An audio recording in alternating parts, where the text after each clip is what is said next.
What do you do? Where do you work? What's your title? What's your background? Okay, so my name's Arsheel Muhit.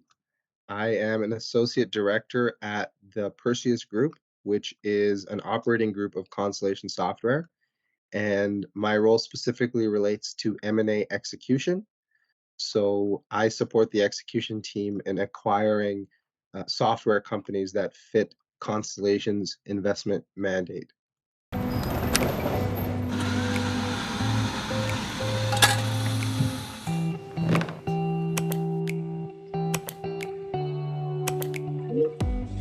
What was your background coming into this role? What did you major in university, and what did you do after graduating to get to here? So when I was in university, I studied accounting or business with a specialization in accounting. And I did what most accountants do out of university. I got a job at an accounting firm, and I did that. So typically for CPAs, when you're in the CPA route, you'll start off with audit or assurance, and you'll do that for a few years. By that time, you'll get your designation, and then you have a few decisions that you can make on where you want to take your career.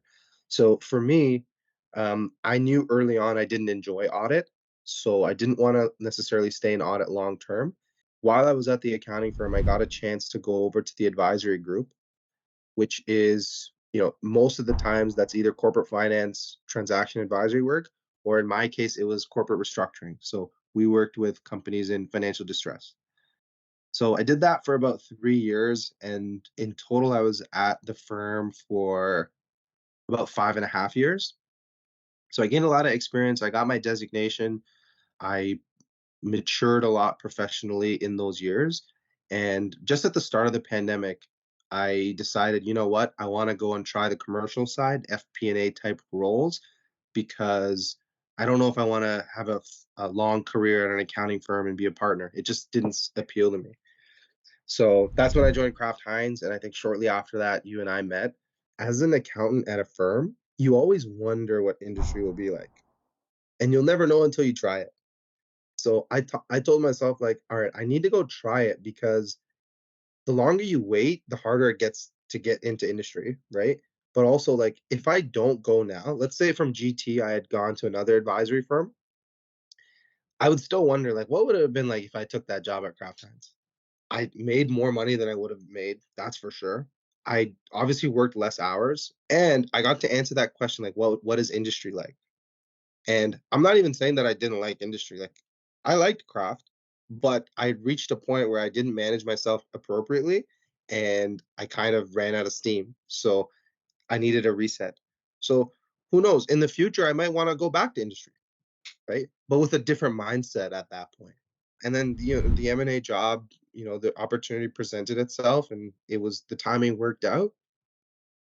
And I'm thankful because I had someone in the organization, I had this opportunity. It was someone that I worked with relatively closely at the firm, and then, he left the firm a little bit before I did, and then since then, I hadn't even seen him. We'd stayed in touch maybe once or twice a year, but it's crazy, like, one thing I tell young people is don't undervalue the opportunity to build relationships, because when let's say you're a student and you're 20 years old, and you go to a networking event and you meet someone from a company and you just stay connected.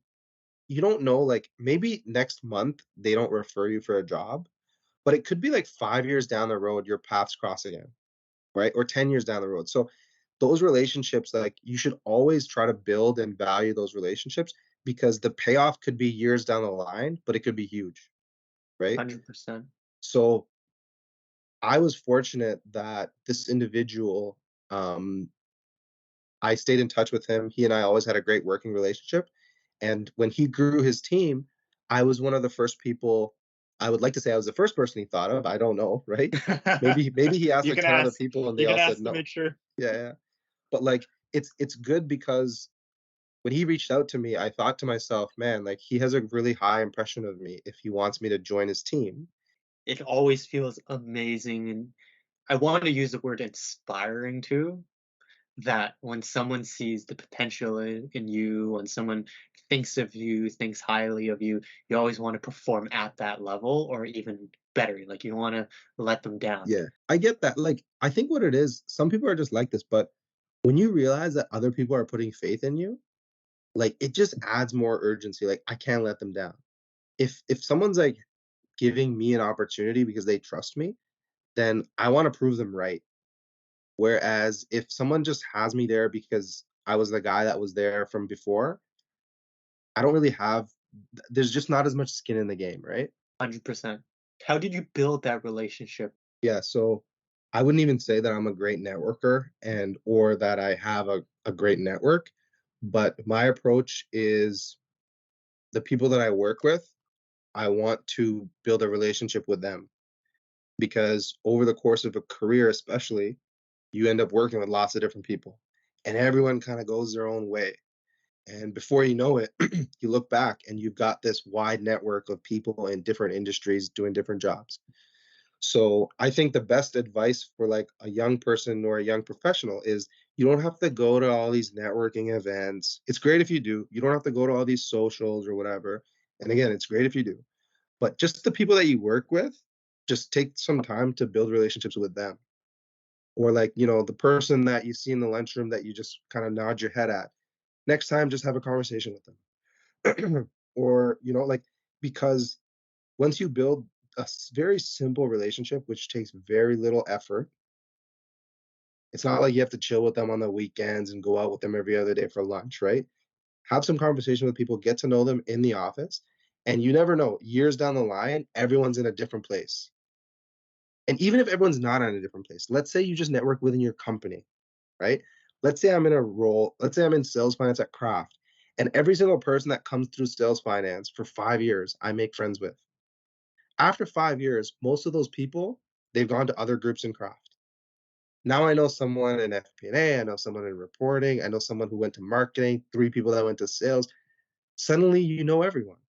And I feel exactly the same way too. Kind Yeah, of the approach that I've always taken was, hey, within your team, build very strong relationships with either your manager, with the people that you work with, and focus on that because your quality matters here, not the absolutely. quantity.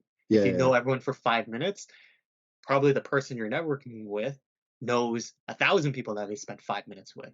But you yeah, want to be the one that they call. And in your case, exactly. you Yeah, ended yeah. up being the one that he called. Like, I don't know about you, like, let's say someone reached out to you and you worked with them for, like, a week 3 years ago, and they're like, "Hey, Jack, like, long time, how you doing? By the way, I see an opportunity at Craft, I just wanted to get your thoughts on it." Like, when I get those types of messages, I never think, "Oh, man, I wanna talk to you. We haven't talked in 3 years." I never think that way. I'm always like, "Definitely, I wanna help you," right? Yeah, So, yeah. every if I think that way, I assume most people think that way. So, it doesn't you don't have to be best friends with someone to be able to, like, ask them for a referral or ask them for a conversation, right? You just need to know them a little bit. So, it takes very little effort, and now you have this network that you can reach out to.